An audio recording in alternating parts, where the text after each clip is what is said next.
What's up? John from Scour here. You're watching Josh's Metal Monday.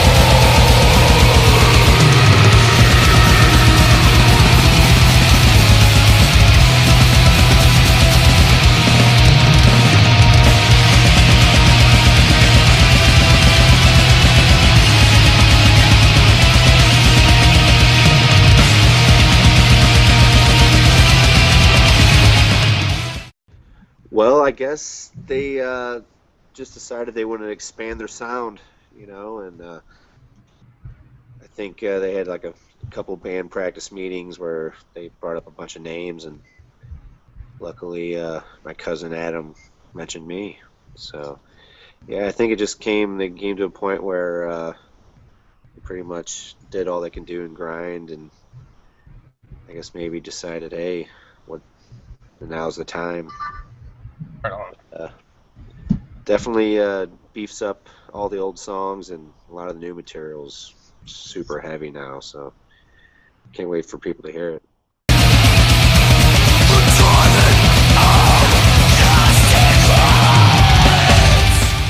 Well, yeah, I mean, when they first brought it out to me, I thought maybe some of the fans would be upset and think that they're selling out, or something. Everyone always loves the original lineups of bands and whatnot, but I've seen pretty much every incarnation of Pig Destroyer, and I think it's sounding better than ever these days. But yeah, I think it was overwhelmingly positive. That's what shocked me. I was expecting death threats and people to be extremely pissed off. Even at shows, I had people that say they were pissed at first, but I won them over. So I've never really in person had any complaints about it. So it's made me pretty happy. But yeah, it's like I said, I was more shocked that there wasn't more people pissed off about it.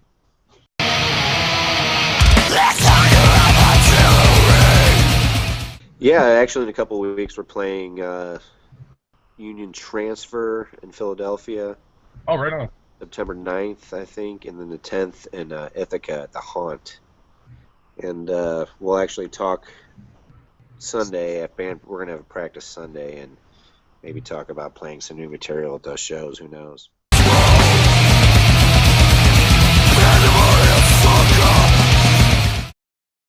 Oh, it was sick. My dad came out to watch. He drove down 12 hours from St. Louis. And, Nice. Adam, actually my cousin, played also that weekend with Hate Eternal. So Oh, wow. it was pretty wild. I stuck around and saw that. And then, of course, we stuck around all weekend and partied. And just a great time. And, yeah, I was a little nervous that day. I didn't have a backup bass or any backup strings. So right before I went on, I was like, oh, shit, I better not break a string. I had that kind of, Oh, man, that's crazy. oh, no backup, nowhere to go if something fucks up. So I had that realization right before we went on. But besides that, it was a great show, and fans loved it, so it's awesome. I thought we sounded great. We had Billy Anderson doing our sound. He was a guy that he recorded all the Neurosis albums, and he did like Mr. Bungles, California, Shit. Disco Volante, and pretty famous guy, and he did a great job with our sound, so it was pretty badass.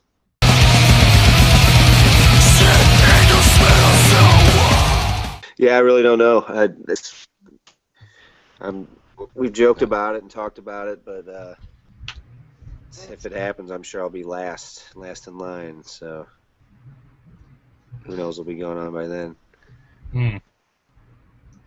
Well, I think the plan with A and B is to get maybe a full-length album out next. Maybe start working on that, and then I would say the next EP would be maybe Jay Randall's.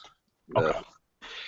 I think that would be the next plan, and then Rich, and then if it ever gets to me, maybe I'll get one too. We'll see.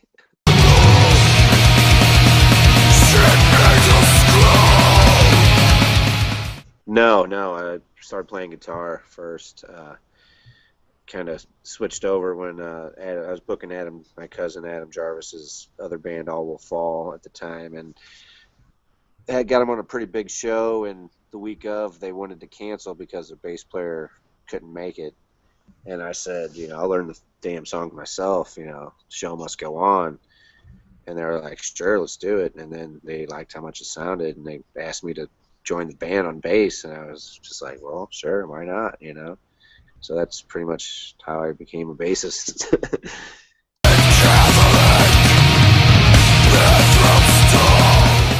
Well, I sent him a few demos. Well, we talked about who we wanted to sing, and he was the top of the list.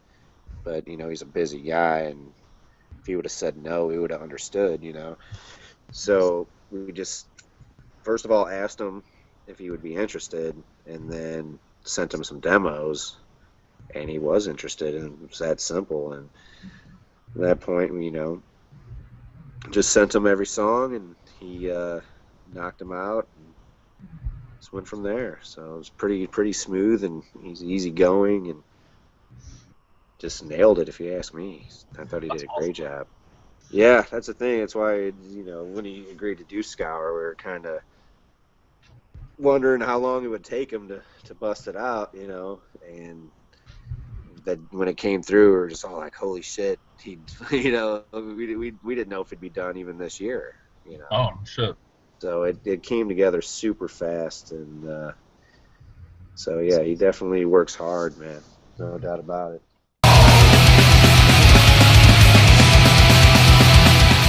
We already got a show booked, and of course, there's a million promoters and booking agents saying, "Hey, let's book a tour around it." And every other day, I get a message with someone wanting to put us on a tour, and which is awesome. But at this point, we got to just get our set together and take it one step at a time. And I'll see Phil, Saturday and at the barbecue, like I mentioned, and I'll try to see how he's feeling about maybe doing something around because we're gonna have to put out another EP or two, and maybe try to do a tour around that if he's available. But yeah, it's a little more difficult than most bands because we all got so many different projects going on. But definitely open to touring, and we're looking at all offers that are coming through, and there's a lot of good ones, and it's basically coming down to if we can get everybody together and do it.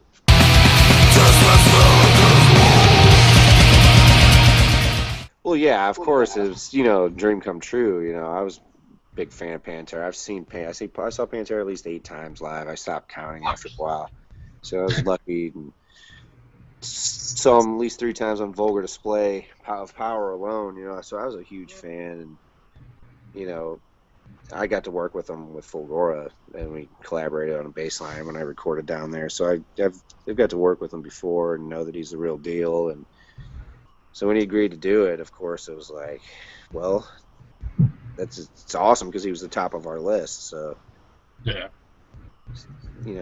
Man. Yeah, dream come true. And like I said, he knocked it out of the park. And I really think it's some of the best shit he's done in a long time. And proud to be a part of that.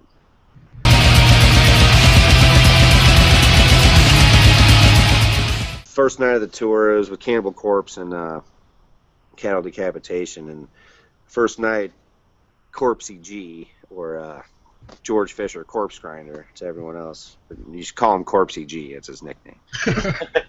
Corpsey G wanted, saw me. He's like, hey, you got to come out and party tonight. And so I go to the bus, and next thing you know, it's 5 in the morning. And when Corpsey G tells you to take a shot, you got to do it. You can't say no, or you're just a pussy. So Yeah. I drink way too much, and next morning I wake up and I pretty much had to go to the hospital because I think I caught some strep throat from somebody, Oh. And I don't know. Next thing you know, I'm in the back of some Uber going to a hospital, and just like felt bad for the Uber guy. So I was thinking he might catch whatever I got. But yeah, it turned out I did end up getting strep throat from somebody. So we spread around strep throat to like three different people on the tour, or someone Oh. spread it to me. I think it started with Derek or Travis, one or the other. But yeah, and then the next day, I can't even go around anybody, and they're all like, "Yeah, pussy, you drank too much and you went to the hospital." It's like, yeah. So yeah, it's Ah. just an example of like just taking it a little too far sometimes, And when I was in the emergency room, the lady goes, "Have you been drinking today?" I said, "No, not today." So she could tell that I had a rough night. But yeah, most of the crazy stuff is more like you got to keep that to yourself. Yep. You don't That's want where the new to stuff comes. incriminate anybody. Right? Yeah, or myself. Actually, the same tour. It was the very last night, and we're in Florida, and I'm going in to grab some bottles of water, some cases of water for the band, and I end up getting locked inside the venue. So I'm coming down, I'm locked inside. I find my way out, and I'm inside of a cage, and just What? everyone there is just laughing their asses off. And next thing you know, like they go on the bus, and Alex Webster's out there taking pictures, and I'm just locked inside of a cage, and I'm like, "You guys, anyone gonna get me out of here?" Like, call the promoter. Like, our promoter's left. So another wild story from the last tour is just like, how did I get myself into this?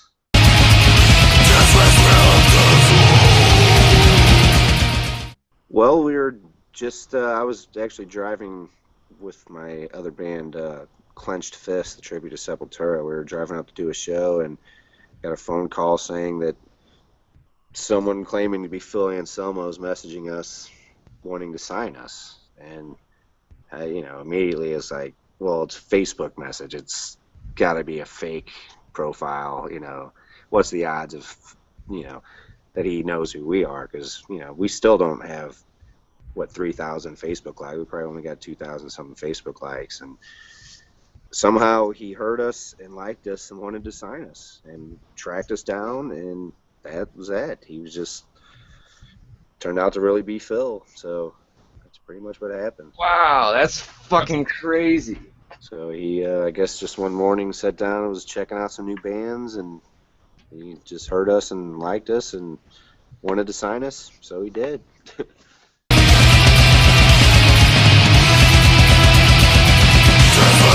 I, I've just kind of brushed it off that there's no way it could be real.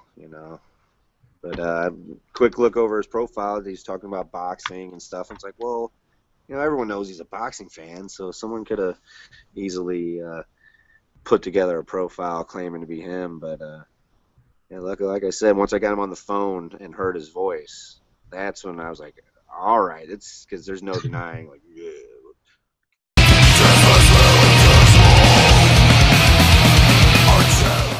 Yeah, it's a lot of great bands, a lot of diversity, but it's all really just good music all around. It's all really good people. That's the main thing. You don't want to, if you're an asshole in this business, you don't really make it very long, very long. And I've seen examples recently of bands that are breaking up that are, you know, hyped up, doing good on big tours, but just can't keep it together. It's harder than it looks. But when you're working with a bunch of cool people, it makes it a lot easier.